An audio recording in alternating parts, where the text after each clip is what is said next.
توجہ چاہوں گا، شیطان سے زیادہ تو کوئی سجدہ نہیں کرے گا نا، کسی نے نہیں کیا نا، 6000 کروڑ سال اس نے عبادت کی ہے، کیا 6000 کروڑ سال، پاکستان سے امریکہ تک چلے جائیں، زمین کا کوئی ایک انچ نہیں بچے گا جہاں اتنے سجدے نہ کیے ہوں اس نے، اتنے سجدے اس نے کیے، عبادتیں بہت کی، مگر کیا ہوا کہ اسے جنت سے نکال دیا گیا۔ پھر اللہ نے ہم سے نماز پڑھنے کا کب کہا ہے؟ اللہ نے تو ہمیں نماز قائم کرنے کا کہا ہے۔ قرآن میں تو ایک جگہ نہیں، دسیوں جگہ موجود ہے اقیم الصلاۃ، نماز قائم کرو، نماز قائم کرو۔ نماز پڑھنا مقدمہ ہے نماز قائم کرنے کے لیے، مقصد نماز پڑھنا نہیں ہے۔ بہت سارے لوگ اب یہیں تو الجھن ہو جاتی ہے کہ وہاں بھی تو نماز پڑھ رہے تھے، یہاں بھی تو نماز پڑھ رہے تھے، تو وہاں جو یزیدی لشکر میں نماز ہو رہی تھی اور یہاں جو حسینی لشکر میں نماز ہو رہی تھی، تو میں نماز پڑھتے ہوئے نظر آ رہے ہیں، تو میں یہ بھی تو نظر آنا چاہیے کہ وہ نماز قائم کیے ہوئے تھے یا نہیں۔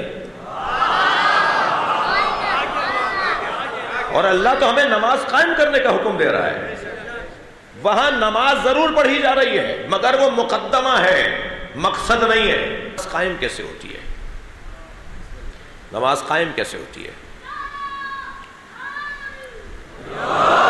صبح کی 2 رکعت نماز کے لیے میں نے اپنے کپڑوں کو پاک کیا، وہ جو 2.5 فٹ کی جو مصلی ہے، وہ جو 1.5 میٹر کا مصلی ہے، اس جگہ کو میں نے مباح تلاش کیا کہ مجھے نماز وہاں پڑھنی ہے جہاں غصبی جگہ نہ ہو، مجھے مسجد میں پڑھنی ہے، اپنے گھر میں پڑھنی ہے، اپنا گھر بھی وہ کہ جہاں کسی اور کا مال میں نے کھایا ہوا نہ ہو، بہنوں کا حق دے چکا ہوں، کرائے پہ رہتا ہوں تو کرایہ برابر کا دیتا ہوں، مکان میں قبضہ کیے نہیں بیٹھا ہوا ہوں۔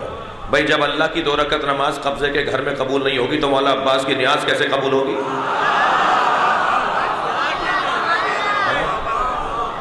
قبضے صلوات پڑھ لے ذرا محمد و آل محمد۔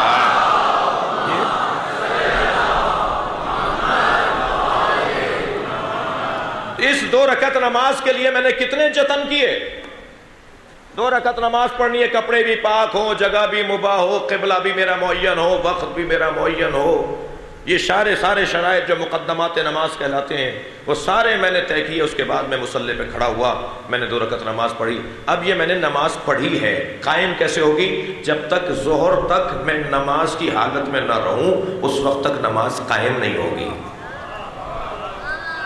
ہاں سب واہ واہ نہیں بولیں گے، اس کا یہ مطلب نکال رہے ہیں کہ اس کا مطلب مصلی چھوڑ کے ہی نہیں جاؤ، آفس چھوڑ دو، اسکول چھوڑ دو، کالج یونیورسٹیاں جانا چھوڑ دو۔ مولانا کہہ رہے ہیں 2 رکعت نماز فجر کی پڑھی تھی، بیٹھے رہو ظہر تک۔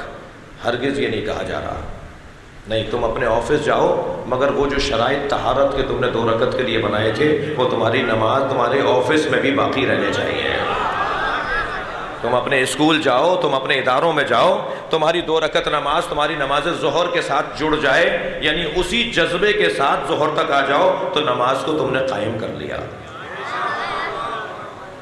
پھر ظہر سے عصر اور مغرب و عشاء بھی یہ نماز قائم ہو رہی ہے۔ بھائی تم بتاؤ تم نے کتنے دن سے نماز قائم کی ہوئی ہے؟ مولانا نماز تو میں 40 سال سے پڑھ رہا ہوں مگر نماز میری 20 دن سے قائم ہوئی ہے۔ یہ 20 دن کی نماز قائم ہوئی ہے ابھی۔ وہ جذبہ جو 2 رکعت نماز کا ہے تب نماز قائم ہوگی۔ ایک یہ جلوہ، ایک یہ پہلو ہے نماز کے قائم کرنے کا۔ دوسرا پہلو جو اس سے زیادہ حسین ہے، توجہ چاہوں گا، وہ پہلو یہ ہے کہ شیطان نے 6000 کروڑ سال تک عبادتیں کی، انچ انچ کے اوپر زمین کے اوپر آپ اگر اس کے سجدوں کی گنتی گنیں گے تو زمین چھوٹی پڑ جائے گی۔ اتنی نماز پڑھنے والے کہ نمازوں کو رد کیوں کر دیا گیا؟ یہ نمازیں ضائع کیوں ہو گئیں؟ یہ نمازیں ہبط کیوں ہو گئیں؟ ان نمازوں کو اس کے منہ پہ کیوں مارا گیا؟ وجہ کیا تھی؟ وجہ یہ تھی کہ یہ اللہ کی عبادت تو کرتا تھا، نبی کی تعظیم نہیں کرتا تھا۔ جو نبی کی تعظیم نہیں کرتا اللہ اس کی عبادتوں کو ہبط کر لیتا ہے، اللہ اس کی عبادتوں کو ضبط کر لیتا ہے۔ تو ہمیں عبادت کے ساتھ تعظیم کا حکم دیا گیا ہے۔ اللہ کو خشک مسلمان نہیں چاہیے، اللہ کو بے رنگ اور پھیکے مسلمان نہیں چاہیے، اللہ کو ذوق والا مسلمان چاہیے۔ میری عبادت کے ساتھ اس کی تعظیم بھی کر کے دکھاؤ جس نے تمہیں میرا پتہ بتایا ہے۔ کس نے بتایا ہے کہ میں ہوں؟ کس نے بتایا کہ میں ہوں؟ جہاں اللہ کے وجود پہ دلیل عقلی ہے، یعنی عقل کہتی ہے کہ اللہ ہے، وہاں نبی مکرم کا اکیلا وجود کہتا ہے کہ اللہ ہے۔ اور ہمیں بھی اللہ کون سا چاہیے؟ ہمیں مصطفیٰ کا اللہ چاہیے، ہمیں نبی کا اللہ چاہیے، ورنہ اللہ ماننے میں تو یہ انسان پہلے ہی غنی ہے، جس کو باکمال دیکھتا ہے اس کے آگے جھک جاتا ہے، مگر ہمیں اللہ وہ چاہیے کہ جس کو نبی نے دیا ہو، جو نبی تعارف کروائے وہ اللہ چاہیے۔ تو یہ کیسے ہوگا کہ جو اللہ دے رہا ہے تم اسے تو تعظیم کر نہیں رہے، اور اللہ کا پتہ اس سے لینے کے بعد پھر اسے بھول گئے؟ نہیں، مکمل کوئی عبادت اللہ کو پسند نہیں ہے۔ بھائی تو توجہ چاہوں گا، کوئی عبادت اللہ کو پسند نہیں ہے جس عبادت میں نبی کا اور آل نبی کا نام نہ آتا ہو۔ میں اس عبادت کو واپس کر دوں گا، ان کے بغیر نہ آنا میرے پاس، ان کے تصور کے بغیر مجھے یاد نہ کرنا۔ دقت فرمائیں گے، مہنگی ترین 2 رکعت نماز کون سی ہے بھائی؟ وہ کہ جو طواف کرنے کے بعد مقام ابراہیم پہ پڑھی جاتی ہے۔ مہنگی کیسے ہے؟ سرکاری گروپوں نے تو شاید 5-6 لاکھ روپے لیے ہیں، اور پرائیویٹ گروپوں نے تو شاید 15-20 لاکھ بھی لیے ہیں۔ یہ 2 رکعت نماز کتنی مہنگی ہے؟ یہی تو پڑھنے جا رہے ہیں، وہاں خانہ کعبہ کا طواف کریں گے اور پھر مقام ابراہیم پر 2 رکعت نماز پڑھیں گے۔ اس 2 رکعت کی خاطر تو جا رہے ہیں وہاں نماز حج کرنے۔ اگر یہ نماز چھوڑ دی تو حج باطل ہے۔ کتنی مہنگی نماز ہے؟ اتنی مہنگی نماز صاحبان صحت اور صاحبان ثروت سے اللہ پڑھوا رہا ہے۔ جن کی صحت اچھی ہے، جن کے پاس پیسہ زیادہ ہے، وہ 2 رکعت نماز پڑھنے کے لیے مکہ گئے ہیں مقام ابراہیم پر۔ مقام ابراہیم پر کیوں بھائی؟ یہاں کھڑے ہو کر کہاں پڑھیں جی؟ آپ کو ایسے نماز پڑھنی ہے کہ مقام ابراہیم آپ کے اور خانہ کعبہ کے درمیان ہونا چاہیے، یعنی آپ اس طرف کھڑے ہیں، مقام ابراہیم آپ کے سامنے ہو، پھر خانہ کعبہ ہو، خانہ کعبہ اور آپ کے درمیان ہو مقام ابراہیم۔ اچھا، ہم باب عبرہ پہ جا کے پڑھ لیتے ہیں، باب فہد پہ جا کے پڑھ لیتے ہیں، باب عبدالعزیز پہ جا کے پڑھ لیتے ہیں، مقام ابراہیم پر ہی کیوں پڑھیں؟ کہنے لگے نہیں، وہاں پڑھو گے تو نماز باطل ہے، تمہیں یہیں پڑھنی ہے۔ یہاں پڑھیں گے تو یا اللہ تو کیا کروا رہا ہے ہم سے؟ ہم اگر یہاں کھڑے ہو کر نماز پڑھیں گے تو ابراہیم کا نام لے کر تیری عبادت کی نیت کریں گے، یعنی تیری عبادت میں بھی جس کا نام شامل ہو جائے۔ 2 رکعت نماز پڑھتا ہوں مقام ابراہیم پر قربتاً اللہ، یعنی ابراہیم کی یاد کے بغیر اللہ اپنا سجدہ ہی قبول نہیں کرنا چاہتا۔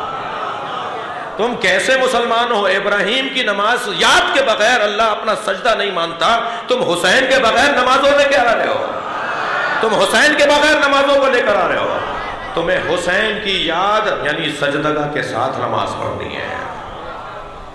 یہ جب آپ ٹکیا رکھتے ہیں تو یہ ایسا ہی ہے جیسے مقام ابراہیم پر کھڑے ہو۔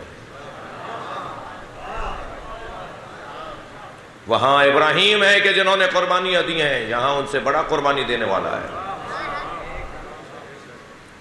کوئی نماز نہیں ہے جس میں درود نہ ہو، کوئی عبادت نہیں ہے جس میں اہل بیت کا ذکر نہ ہو۔ ہمارا تو عید کا دن نہیں گزرتا جب تک کہ حسین کو سلام نہ کر لیں۔ ہماری تو نماز عید الضحیٰ مکمل نہیں ہوتی جب تک کہ امام حسین کی زیارت نہ پڑھ لیں۔ شعبان کی نیمہ شعبان ہو یا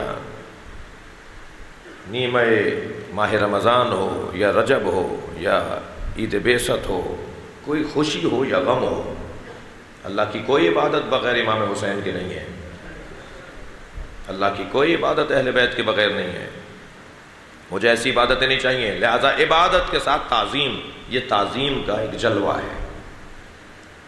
مجھے وہ عبادت چاہیے جس میں جذبہ شہادت پایا جاتا ہو۔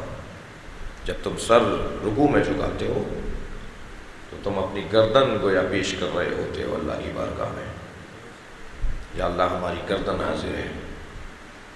جب سجدہ کر رہے ہوتے ہو، جب سجدے میں سر رکھتے ہو تو گویا تم اپنی ساری کمائی اور کائنات اللہ کے سامنے رکھ دیتے ہو۔